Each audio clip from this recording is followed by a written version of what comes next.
Wait, imagine a pirate movie packed with blood, action, and a global superstar leading the charge, but people are still calling it generic. How does that even happen? Welcome back to Celebrities Unfiltered, where we break down the biggest celebrity stories, movie moments, and trending headlines you can't ignore. Today, we're diving into one of the most talked about film reviews right now, The Bluff, starring Priyanka Chopra Jonas. A film that promised intense action, high stakes, and a bold pirate narrative, but ended up leaving critics divided. So what went wrong? Or, did anything actually go wrong at all?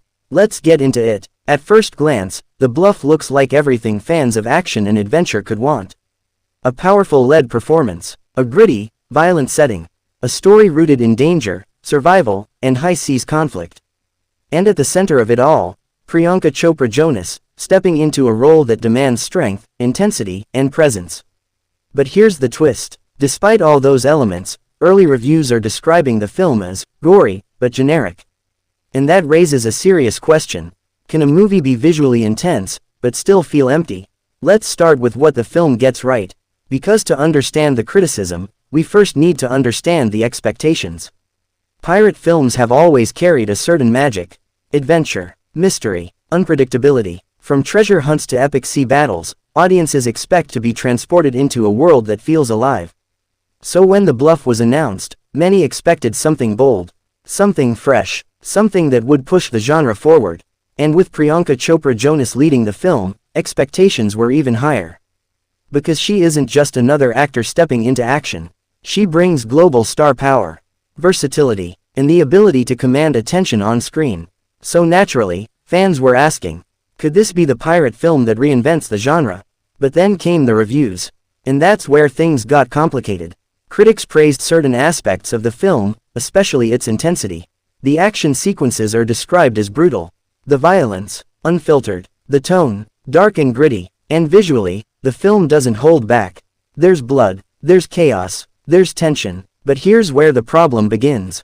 Many reviewers felt that beneath all that intensity, there wasn't enough substance. So let's break that down. What does generic really mean in this context? When critics call a film generic, they're not saying it's terrible. They're saying it feels familiar, predictable, like something you've seen before, just presented in a different package. And that seems to be the core issue with The Bluff. The story follows a path that doesn't surprise you. The characters don't evolve in unexpected ways. And the plot, while intense, doesn't offer anything truly new. So here's a question for you. Would you rather watch a movie that's visually exciting, or one that keeps you guessing? Because The Bluff seems to focus heavily on the first, and less on the second. Now let's talk about Priyanka Chopra Jonas. Because despite the mixed reviews, one thing is clear. Her performance is a major highlight. She brings strength to the role, confidence, and a presence that anchors the film.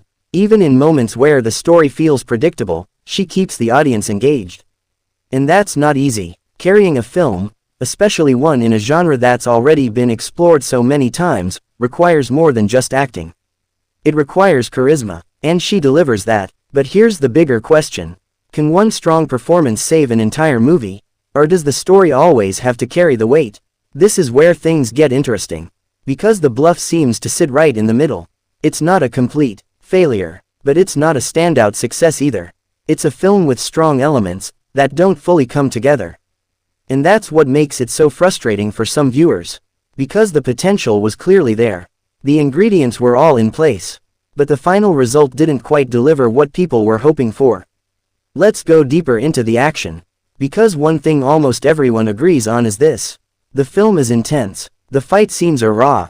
The violence is graphic. And the tone is far from lighthearted. But here's the catch. When a movie relies heavily on action and gore, it needs something else to balance it.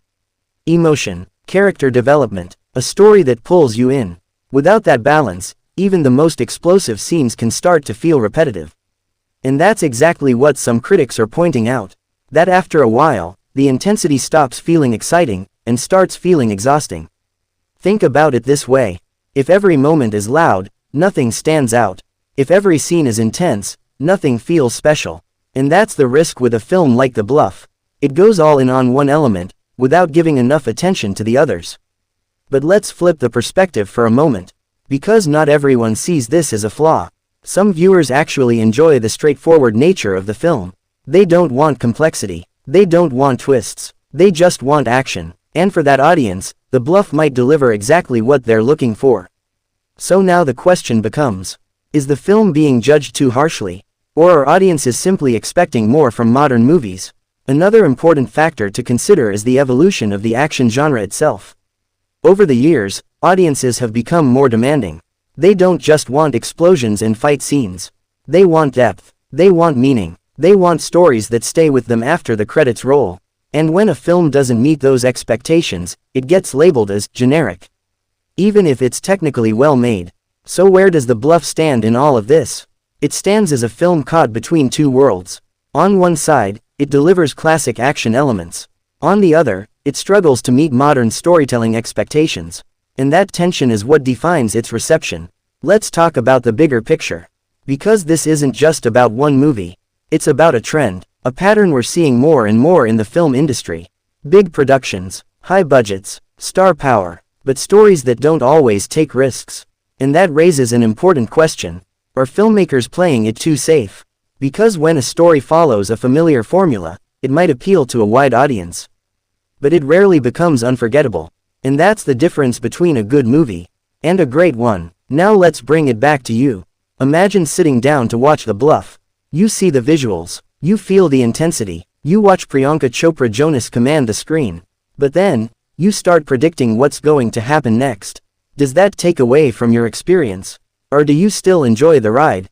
Because your answer to that question might determine how you feel about this film. And that's what makes this review so fascinating. It's not black and white. It's not simply good or bad. It's a conversation about expectations, about storytelling, about what audiences truly want from modern cinema. So here's one final question before we wrap up. If a movie gives you everything you expect, but nothing you don't expect, is that enough? Because The Bluff seems to live right in that space. It delivers, but it doesn't surprise. It entertains, but it doesn't innovate. And for some viewers, that's perfectly fine. But for others, it leaves them wanting more. At the end of the day, one thing is certain. Priyanka Chopra Jonas continues to prove her presence in global cinema. And even in a film that divides opinion, she remains a standout, which might just be the most important takeaway of all. So now it's your turn. Do you think a movie needs originality to be great? Or is strong action and a powerful lead performance enough? Let me know what you think. And if you enjoyed this breakdown, don't forget to like, share, subscribe to Celebrities Unfiltered, and turn on the notification bell so you never miss the next big story. Drop your thoughts in the comments below. I want to hear your take.